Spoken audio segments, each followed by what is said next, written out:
Chapter 9. JV tried to hide the panic that rushed through her as memories threatened to come alive. It hadn't lasted. His hand on her skin didn't feel the same as anyone else's. Somehow, she knew he wouldn't hurt her. She reveled in knowing his touch didn't burn. Over the years, she'd almost gotten used to the biting sting that touching men caused. The only time she didn't feel it was with her brother and father, but she didn't see them often. She ached for the causal touch of others, even just friends. After it had happened and the burning started, JV had pulled away from her college friends. She hadn't made any close friends in Austin. She wanted to lean into him, to beg him to wrap his arms around her and just hold her, but he was too angry. She couldn't ask for fear of how he might react. "I'm sorry I've been nasty." He pushed the door open to let her in. "Rebecca sent more than enough. Come in and have lunch with me?" His sudden change of heart made her wary. She narrowed her eyes. "I'm not sure I should." "Please?"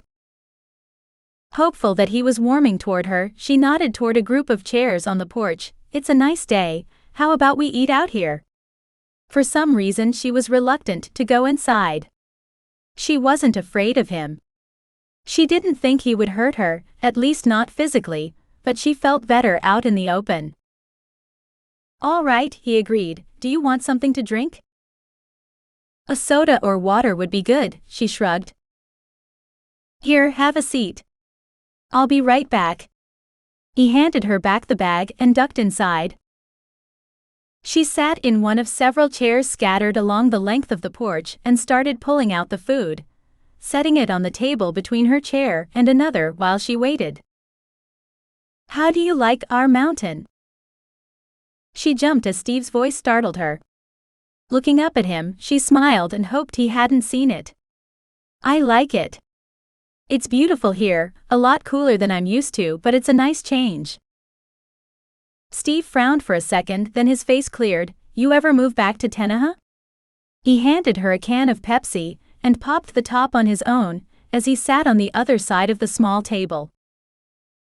JV shook her head and swallowed. "I've been in Austin since I graduated." He blinked. "You live in a city?" He gave a slow shake of his head. He'd hoped she'd just taken to dressing like a city girl. "Never thought I'd see that." "It's not my favorite place, but it was a good place to set up a business. Plus, it was far enough away that my family's not in my back pocket 24/7. That's an advantage. Are you sure leaving Austin won't hurt your business?" She shrugged. "It might. It shouldn't though, since I have very few clients in Austin anymore, but who knows? Right now, I don't care." Steve looked surprised. "You don't care?" "I don't care. I've got some money set back, and enough of a client list that I can take the hit if I need to." He frowned. "You said your folks think you're on vacation before going to LA for a job. Is there really a job waiting in LA? "Not this time." She looked away. "I hope you're not thinking we could have anything more than friendship between us." "Why?" She frowned. "We're too different." "How so?" "We just are." She knew he was hedging. "I hope you're not talking about our ages." "What if I am?" He wouldn't look at her. "I'll grant you it was a valid argument the last time, but no longer. I'm not 17 to you're 27 anymore." "I disagree. I'm sure your father would too. It just won't work." He met her eye this time and seemed to be trying to convince her.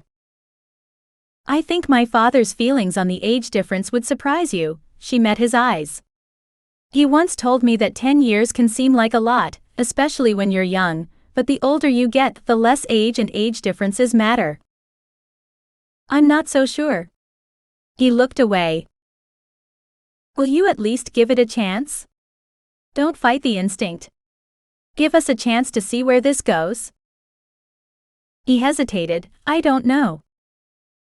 I'm not asking for a lifetime commitment, not yet. Just a chance. See if we can get along. I'll try. That's the best I can give you. That's all I can ask for, she gave him a heartfelt smile. I'm not sure if it'll work, she laid a hand on his arm, delighting in the ability to touch someone without pain, but I have to see what happens. I can't just walk away knowing we both feel it. Steve ducked his head a moment. I'm not sure I'm cut out to be with anyone. I've been alone for so long. I'm afraid you're setting yourself up to be hurt, just by getting your hopes up. I wouldn't say I've gotten my hopes up about anything, as much as I'm interested in what could be, and I'm willing to take a chance. I'll try not to fight it, but I'm not sure how receptive I can be anymore. Just let it happen. She leaned close and pressed her lips against his, then got up and headed for the main house, leaving him with that light, gentle kiss.